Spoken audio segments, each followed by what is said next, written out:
Well, hello everyone. Happy weekend. It has been an absolutely epic week for Halloween Horror Nights news. We got 6 original houses announced all in one week. It was like a week full of Christmas mornings for all of us Halloween Horror Nights Orlando fans. So without further ado, let's jump into it. Let's talk about these 6 new originals for Halloween Horror Nights Orlando.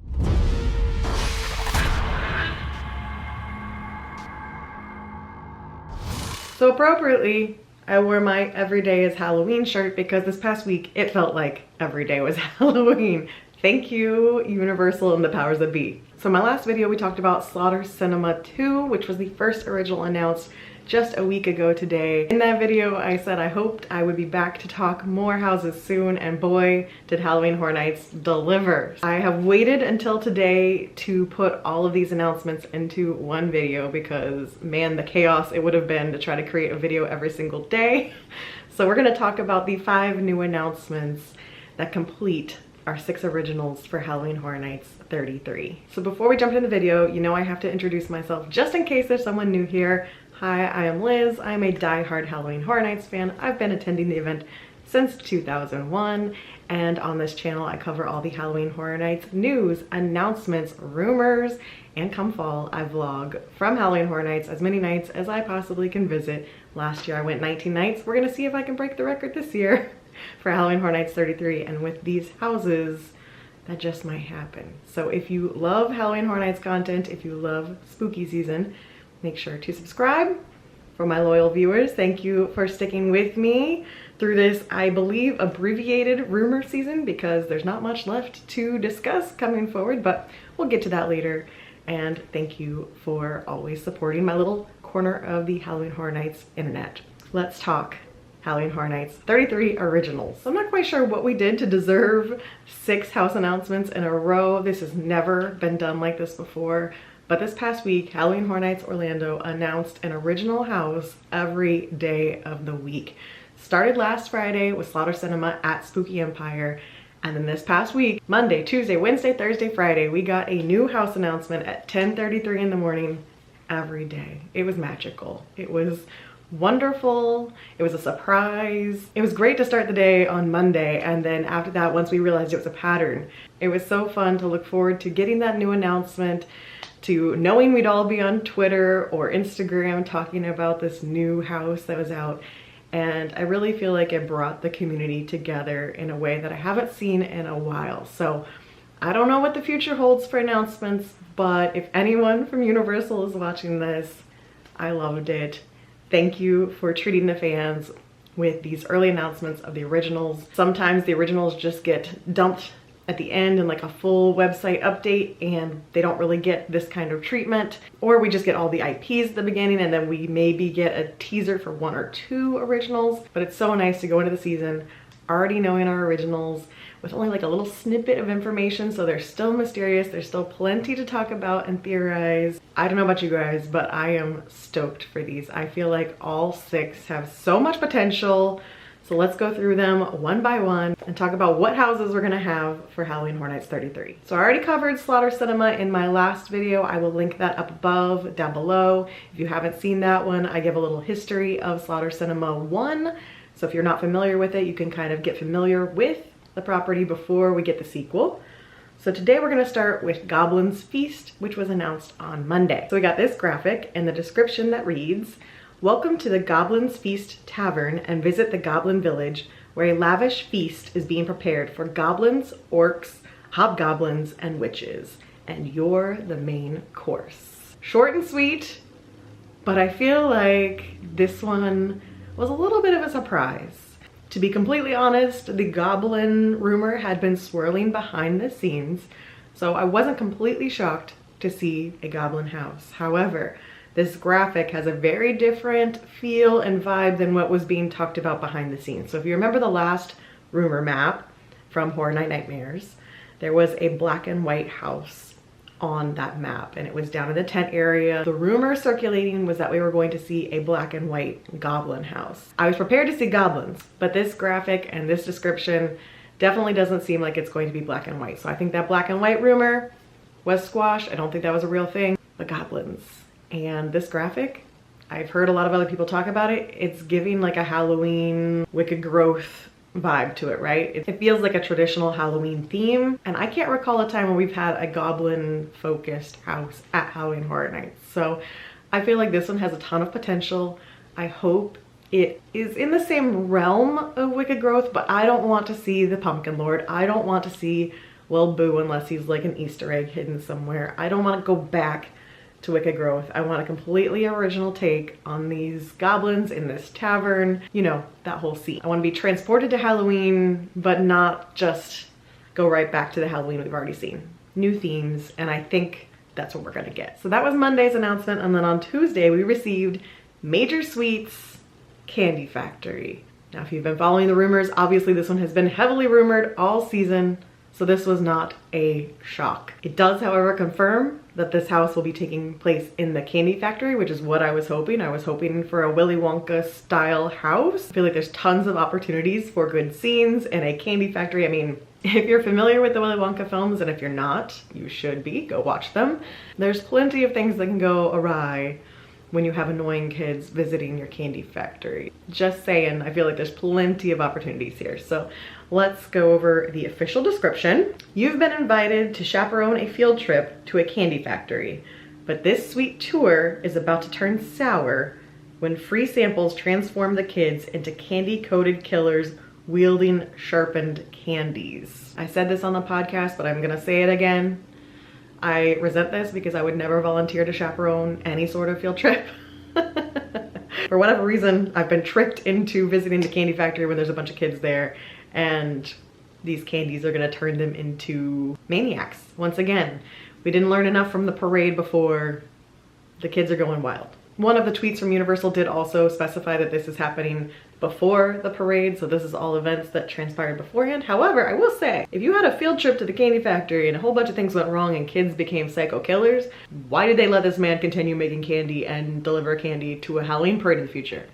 I don't know. Seems like a bad idea, but somehow he convinced them to let him keep making candy. Maybe he's got some sort of ability to erase memories, or everyone dies and no one knows how, mysteriously. That means bad things for us, so we shall see. I believe that this one is in the Fast and the Furious queue. I know the rumor maps had it placed in a soundstage, but I still believe that this is going to be in the Fast and Furious queue. We will see with time. Those things we won't know until the future, but I'm expecting to see this in Fast and the Furious. So I'm curious to know how they'll use that middle courtyard area where it transitions between the two house blocks. At least it has been for the past 2 years. I assume it'll be the same thing.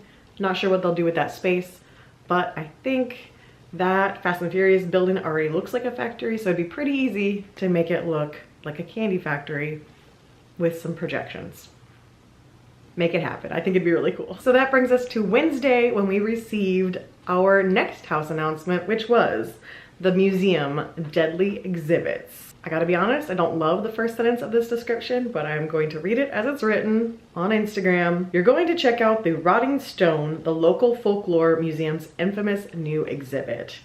An evil spirit escapes from within, possessing the other displays and decaying everything in its path. I love that the first comment I see on here is from D of the Trees, and the comment is, somewhere DiscoLiz is screaming in elation.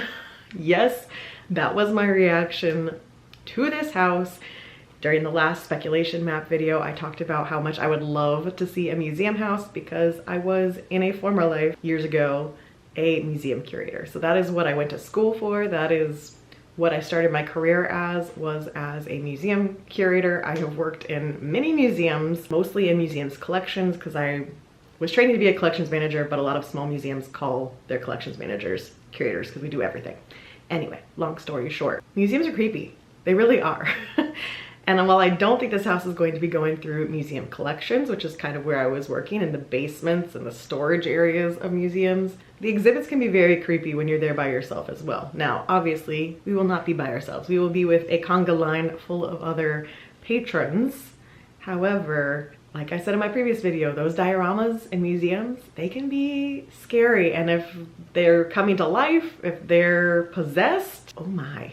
I don't know what kind of museum this is. It's kind of ambiguous with the Rotting Stone label. It's a local folklore museum. I don't think this feels Egyptian. We had heard Egyptian rumors in the past. I don't think from that description I would describe it as Egyptian. Did hear that people were zooming in on the logo and thinking that they saw Fear's lantern. Now, I don't think this is going to be a museum for Halloween Horror Nights like we've seen in the past. I don't think it's going to be that. However, I do think a museum, especially if we're going through any museum collections, is a great place to hide Easter eggs. So I do think that this one will be scary, and I do think it will be for us fans to have sharp eyes and check every shelf, check every nook and cranny for little hidden details from Halloween Horror Nights past that they can hide in here very easily. This one, very high up on my anticipated list. Obviously it was made for me.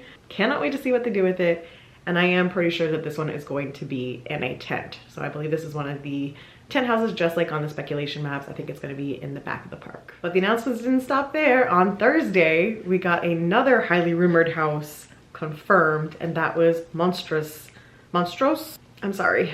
The Monsters of Latin America. This is a house that was featured in Universal Hollywood last year, and now it's coming to Universal Orlando, which I think is the first time we've ever taken an original concept from Hollywood and brought it to Orlando. They've been known to kind of take some of our properties, but I believe, correct me if I'm wrong, any Universal Hollywood fans out there, this is the first time that we've taken one of their concepts. Now that said, everyone that I know that went to Universal Hollywood last year raved about this house and said it was one of their favorites, if not their favorite, from Universal Hollywood. So I'm very excited to see what it translates to here at Halloween Horror Nights Orlando.